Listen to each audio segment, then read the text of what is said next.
So today we're diving into a really powerful piece of creative nonfiction by Del Bell. It's called Stuck, and it's this incredibly personal story about what it feels like to be, well, disconnected from your own body. Now that's a pretty intense question, right? But it gets right to the heart of this piece. That feeling that your own hands, your own legs, your own voice, they're all moving, but you're somewhere else, kind of far away, just watching it all happen. To help us really get what it feels like to be present, the author gives us this absolutely beautiful central metaphor. She calls it honey.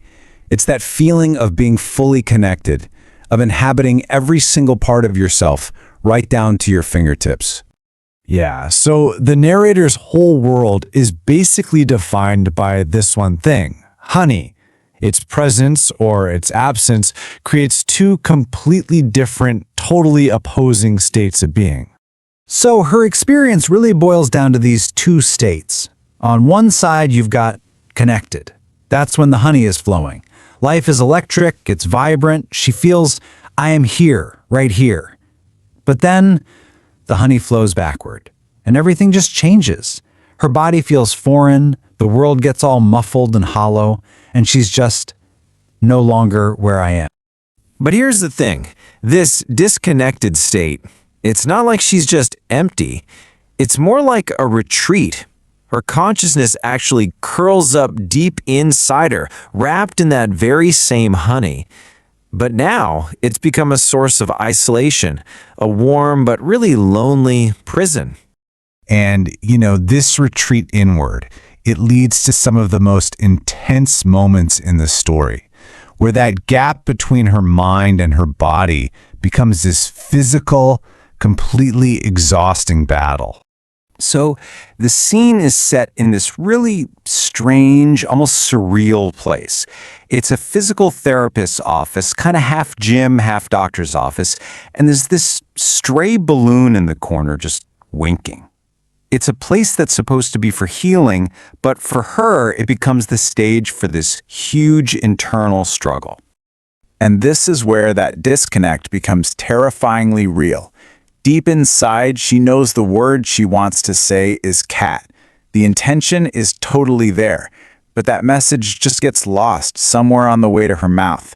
It's this profound, frustrating feeling of having no power over your own body. And this all builds to this incredible, almost painful fight for just a single word. The therapist says colors, and the narrator tries, but she's blocked. Blah, blah. Her body literally spasms. She says it looks like an exorcism. And after all of that immense effort, she finally gets it out. Blue. She puts it perfectly. She's a sailor on a ship at the mercy of the waves. But here's the turn. This is not a story about just passively suffering. Now we see the narrator's conscious, deliberate efforts to fight her way back to the surface and, take back her own body. She says that moving through the world feels like she's undercover. Just imagine that for a second. Operating your own body like it's a machine made of puppets and paper, a hollow shell that you're trying to pilot from way deep down inside. So to fight this feeling, she comes up with these small, rhythmic, almost mantra-like actions, tapping her fingers, humming a tune, the pitter-patter of her feet. These are like her lifelines, her way of trying to send signals from the control room back out to her limbs. And she also uses these incredibly simple, concrete observations to try and ground herself, just stating the basic facts of her reality. It is cold. I see a crow. One of my nails is sharp. What she's doing here is building a bridge back to the present moment, one tiny, solid fact at a time. And get this, she's not just sitting around waiting for it to be over. She is actively trying to persuade herself, cheering herself on from the inside. It's like she's trying to coax that honey back into her limbs by pretending, by projecting this reality that she desperately wants to actually feel. But man, this fight is just so frustrating. She'll have these little, fleeting moments of clarity where awareness shines, The world comes back into focus, she can feel the wind again, only to have it all fall away, back into a blur. It's this constant, exhausting cycle of 2 steps forward, 1 step back. And that brings us to the final part of her journey, the complex, kind of bittersweet reality that even when the honey does start to come back, the whole experience leaves its mark. Because while she was stuck inside, the world kept moving. And there are real costs, she calls them casualties, to all that lost time. She has to step down from being a teaching assistant, and assignments that used to be out of focus are now staring her down, solid as rock. And this leads her to a realization that is, well, it's just devastating. She feels like all of her ambition, her creativity, her potential, her whole identity as an ecologist, an author, a mother, is physically stored in her fingertips and toes.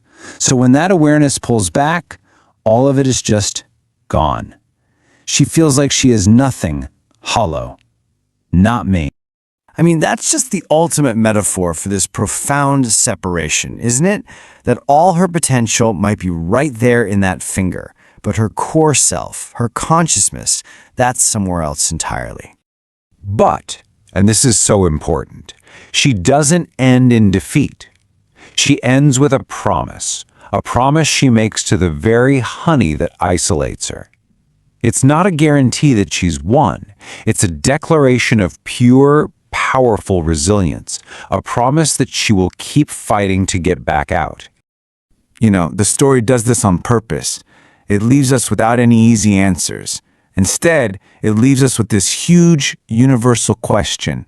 It really forces us to think about our own consciousness, our own connection to our bodies, and the quiet internal battles that all of us might be facing.